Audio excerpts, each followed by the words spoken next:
Good morning. It is 10 and I just finished this is my second day of the fourth week. I know this is me doing the video now. But I just woke up. I know I look insane, but I just finished crying. I just woke up. I'm really like, I'm gonna explain now, but I really want to talk about last week. Just saying, last week I was like super sick. I had lost my voice. I went to the Keys. I will be honest with you, I didn't do like 3 days, but I finished them when I got back. But last week was a very special week because I got to talk about myself when I was little, and very specific parts of when I was little. Like, remember when I did the video last week, it says describe your childhood bedroom. And I remember that the last time that I did this, it was one of my favorite questions, just because I just love going back. I love going back to that moment. And I said I loved my favorite room was an Arabic room. Yes, I had an Arabic room. My walls were burnt orange, and I had hints of purple everywhere. And I have a tapa mocha that was purple. If you guys know what tapa mocha is, it's like that Princess Drake thing that goes over your bed, but it's called tapa mocha for us in our Hispanic world. And yeah, I just loved going back to my room. Describe 5 traits you liked in yourself as a child, and I loved everything about myself as a child. I seriously can't tell you one thing I didn't like about myself, which says a lot from how we just grow and how many fears just try to like get inside of us, and it really just determines how we are and how we translate back into the world. And I love that she brings us back to who we are in the core, you know. So it's like I was outgoing in every way. I was fearless. I wasn't afraid of giving an opinion, which is me in slight ways, but I can definitely be a kid again if I wanted to. And that was like definitely a great one, because I definitely have to know who I am, and this is who I am. I was all about art. So in ways, like in ways I still am that girl, you know what I mean? So I'm really, really proud of myself that I haven't steered off so far. List 5 childhood accomplishments. I did a talent show. That was like huge for me. That talent show was very, very big for me. I was really proud of myself for even doing that in front of almost the whole school. I was hella nervous, but I was so happy. I won every teacher's heart, just not with the grades. So I don't know, like now that I say that, I feel like that's even more dope, because it's like I didn't even have to give them a physical reason for anybody to like me. It's just, you just had to like me because you had to like me. I was Leah. I was who I was. So that actually makes me very happy. Nowadays I'm like, they're just grades. It's just like a piece of paper, and they're just a letter. You know what I mean? A letter has never defined me. That has always been a crazy thing in my life, and a crazy topic in my life. But I'm actually very proud that I won people's hearts because of my heart and who I was. And yeah, so, oh my God, this was like another one. It was like, list your favorite foods. Half of it starts with arroz. Half of the list. Arroz con pollo, arroz con salchicha, arroz con huevo, Crane mac and cheese, and any Hialeah bakery item. That's a fact. That's so crazy. So, and she tells you that I have to make one of those this week. So I'm going to definitely be making one of those this week. And then here it just starts going into your habits. It says, take a look at your habits. Many of them interfere with your self-nurturing and cause shame. Some of the oddest things are self-destructive. Do you have a habit of watching TV you don't like? Do you have a habit of hanging out with a really boring friend? And I just put in my habits. I said, in like the very first sentence, which I'm very proud of.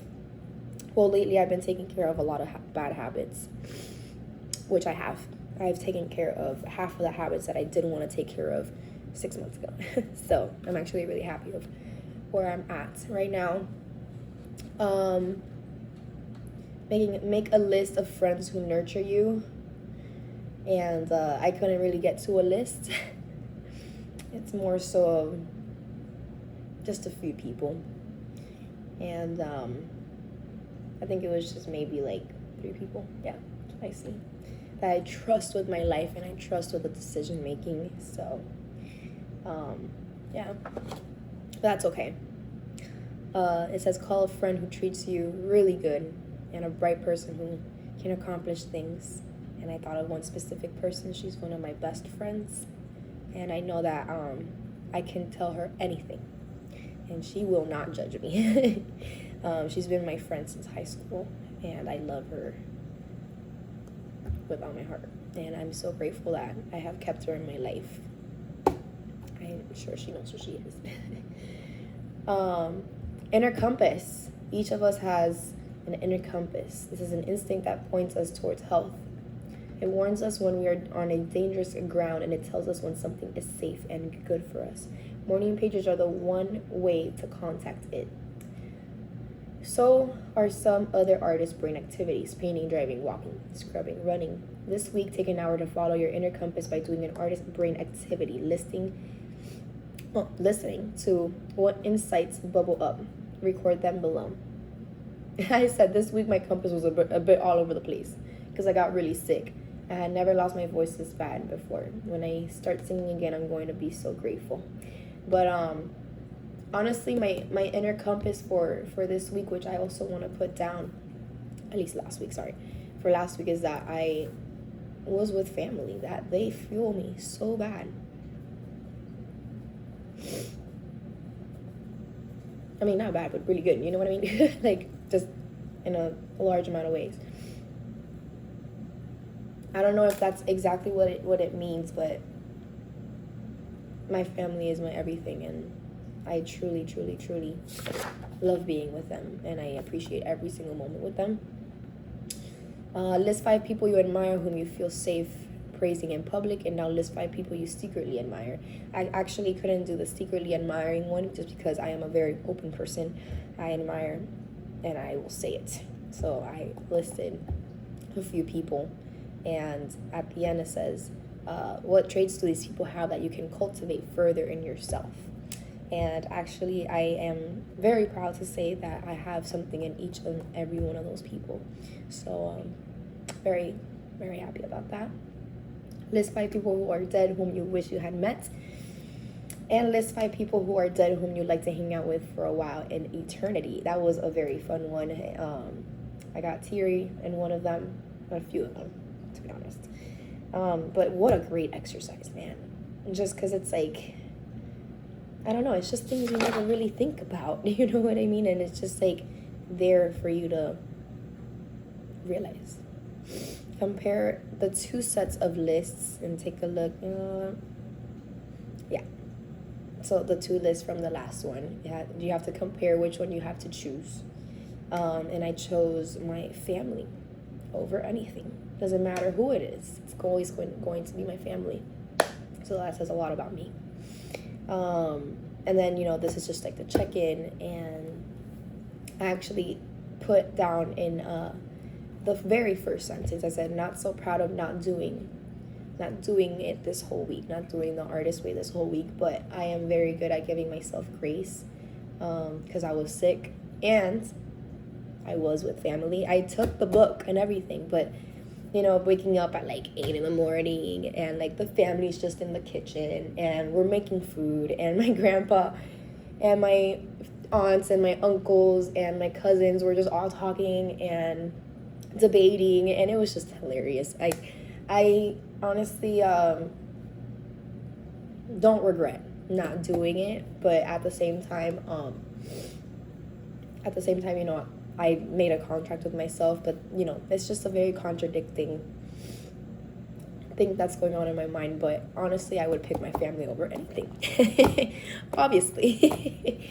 But yeah, this week was a little bittersweet, but it was a great one. And let me just say that this week is hitting me strong, just because today, I don't want to start crying, but today was a very hard one. I wrote a lot, and actually, you know, yesterday, describe an ideal environment town, and I put Miami. I drew Miami out. I'm dying to move back to Miami. But today hit me like a truck. Today hit me like a truck. It says, describe yourself at 80. What did you do after 50 that you enjoyed? Be very specific. Now write a letter from you at 80, at your current age. And this would hit me like a truck. Just because I started to think about everything I would gain, but everything I would lose when I was 80. And one of the biggest blessings and things that I have in my life is my family, especially my mom. Oh my God. And I don't know. I wrote a lot, and I just kept thinking about that. And I kept thinking about how amazing, or how amazing I want to be when I'm 80, and all the wisdom I'm going to have when I'm 80. I'm 22 now, and hopefully I can have this to look back at. But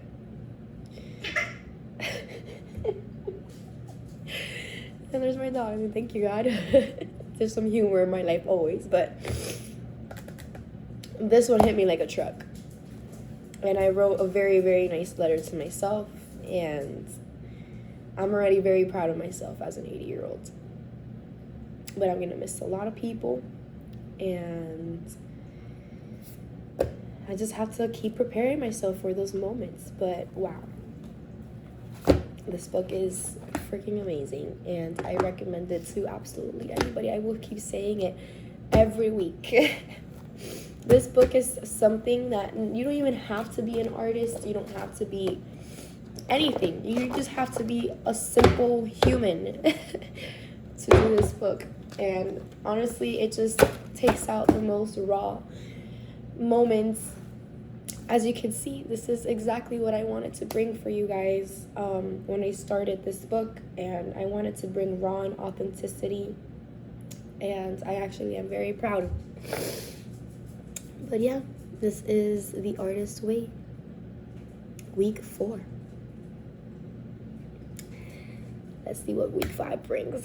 Los amo.